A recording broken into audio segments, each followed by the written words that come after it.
How to delete Instagram account permanently. Now this is a step-by-step tutorial on how to actually do this. So to delete it permanently forever. And yeah, so let's get started right away. The very first step to do is actually click on your profile picture at the bottom right corner. Click on the top right on these three lines and open up the settings and privacy. Now over here, as you can see, my settings are already those new updated settings. You still have the old settings. You basically want to look for the account center.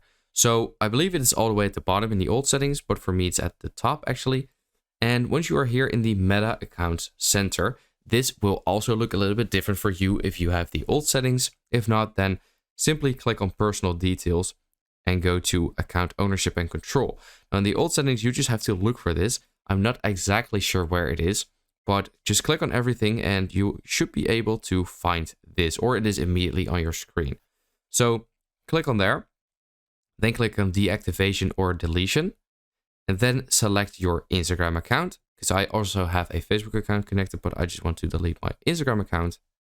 Then you can either choose to deactivate or delete your account. Now deactivating it will not delete it permanently. It will sort of like delete it until you log back in. So you obviously want to click on delete account and then click on continue. Now here it says deleting your Instagram account. So you have to select a reason or just click on something else. Doesn't really matter. Click on continue. Here you will have to fill in your password again, and then your account will be deleted permanently. So yeah, that is basically it. I hope this video helped you out. Let me know in the comments if it did, and then I will see you next time.